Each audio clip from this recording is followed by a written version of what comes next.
Well, I got some of these ones that you sent over here. I thought. Oh yeah, thank you. Yeah, so this is cleaning with lightning, and it's dramatic. Right. And we post stuff like this on our Instagram feed. If you are interested in following us at comic_presser, that'd be great. On Instagram if you use that service. But what is interesting is when you can have really dramatic changes on the paper, and when we work, many times the books are not disassembled. We lighten the book, we remove stains. Some people would call this restoration. If we left stains in an illogical place and we sent the book in for grading, CGC might call it restoration.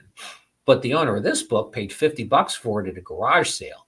It looked like somebody had thrown up their dinner on it and then handed it to the dog, who took it out and left it in the driveway, after which a car rolled over it in the thaw of spring. And, so we did quite a bit to it. This person was very happy. They just didn't have a first juggernaut, which is what this book is, in a clean way. And we gave it to them. If you cut back to me just for 1 second, when we do what we do, this is an owl card, right? So this kind of shows levels of comic book whiteness. And so, we use technology like colorimeters and other types of color measurement tools so we can get consistent whiteness on our books. And then we use, guides to make sure nothing's too white. Now, it might be too white because when you saw the before picture, it's shocking. But the reality is CGC doesn't get before pictures. I wouldn't look at it even if you gave it to them. They don't have a mechanism to receive it. They're not interested in that. So it's funny with that too white thing, because I feel like that is a common, like, sort of colloquial thing to throw out with people. It's like, oh, that looks too white, but then is there actually too white? Or go to my next example, please. Okay. So you tell me. Now, this is a low grade Daredevil. There's some spine damage in this book, which is why it doesn't grade higher. But this book was tan as a biscuit. I mean, this thing was brown Betty. And so we lightened it up. You can see before and after under the left and the middle image. Those are shot under the same light in our environment. The right is CGC scan of a finished slab that they just posted and we took. So it's not shot the same way. So the whiteness kind of varies in all three images, but you can see the first two are shot in the same environment under the same light with the comic exactly in the same spot each time. And so, yeah, I mean, it really can't go. If you'll go to my next, so here's a low grade book. Here's a high grade book. This book had water tide line stains, dust or light shadows, which are like slightly darker edges.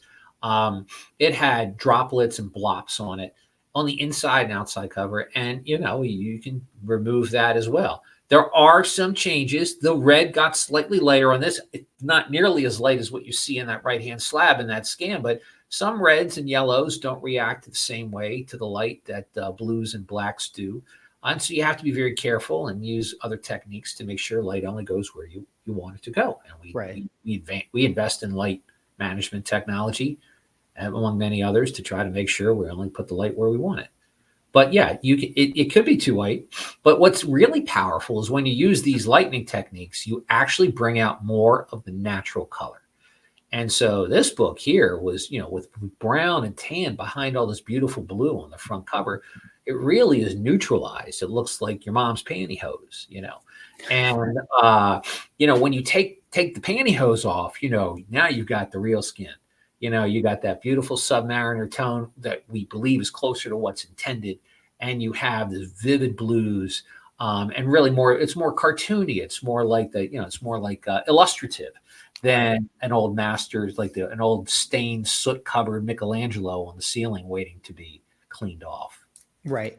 And then, so not to go back or revisit necessarily, but why is it that CGC has given purple labels, or could you speculate on like some, I'm not saying that the technique you guys do has gotten the purple labels, but like why has CGC given purple labels to whitening covers and things like that? I won't speak for them. This is my understanding. First of all, they started out with something they did not understand, that they did not embrace, that they did not fully appreciate. And so they gave it something that showed that it wasn't dry cleaning in their view.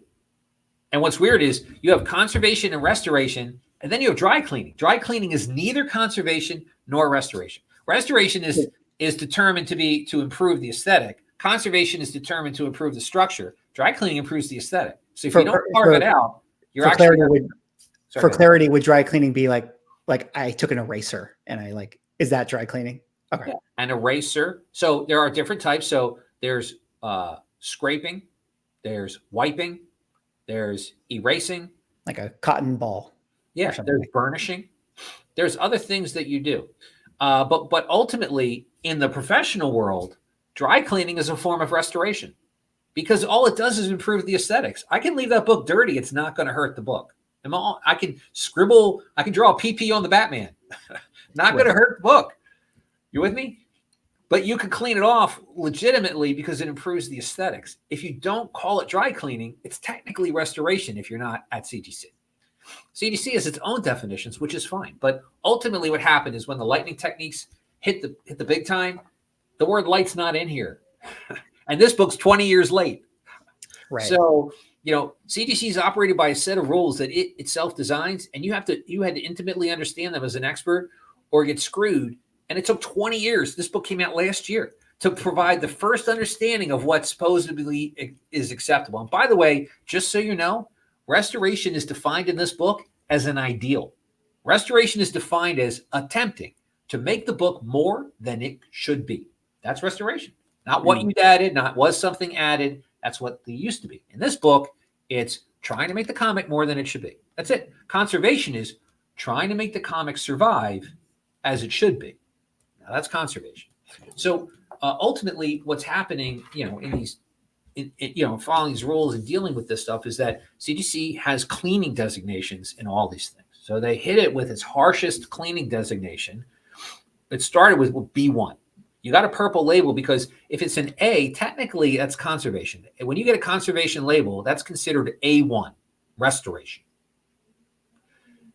B, 1, 2, 3, and C, 1, 2, 3 are considered purely restoration, and therefore they get the purple label. So you should not get a purple label with an A grade on it, I believe. Might exist. Nothing will surprise me anymore. But ultimately, they started with these B1. You have light. B1 is the least amount, right? B is more severe than just pure professional. They deemed it unprofessional in the beginning. Right. Now it's moved to conservation, in my opinion, because they're deeming it professional. And they're going to incorporate it in their bag of tricks one day, I would imagine. And why wouldn't they? They're the biggest restoration company in the world. They don't care. Their job is just to call it and to sell it or to undo it. They'll take any side you pay them to take. Yeah. It's the market that decides it's worth less. But that was my take on why it was purple in the beginning. Now it's conserved. And when I see it from other people or people send me, they tried it, they got it conserved, it's sent to us, and they're asking us to do something next. Yeah. What constitutes someone being professional versus amateur here? Because is that like a form I just got to fill out for CGC? As I understand it, it's not how CGC. CGC is designating the residual observations as professional, right? They're judging that your changes to the comic are professional changes, or that you've made an amateur change, like hitting it with a Sharpie. They're not judging the person; they're judging the book. Gotcha. So if I used professional techniques and I just myself, a random person, sent it in theory, I would be getting a B distinction versus a C distinction. Not to my understanding. What's happening is you will make the book whatever you want to make it, and they will judge your craftsmanship. They will look at it under high magnification. They will look at it in their own natural or artificial light, and they will decide that the way you left this book, the way you handed it to them, anew. They look at it as if they've never seen it before. And when they look at it that time, you leave them with an impression that it's less than natural looking. That's simple. It's not natural. Right. It's white on 3 or 4 surfaces. You have a stain on the outside, but not on the inside. You have a stain on the inside, but not on the page. You have a stain on the inside and the page, but they don't match in severity. They're looking at it to see, and literally, it's crazy. But 99% of why you get the label is what is on the inside of the book, and yet you can't even see it.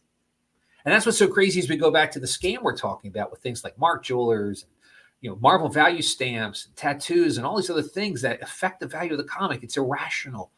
because you can't ever get to it. It doesn't affect your enjoyment of the book. It's a purist notion in a niche market with irrational value swings. No problem. People who like to gamble, play the market, use technology to win. It's a perfect place to plant in comics. But ultimately, we're all part of a system that we don't fully control, where the inside of the book matters to the value, but literally is only being engineered in such a way where one party can tell you its value, and that's CGC. And that is both freakishly challenging and wonderfully interesting all at the same time.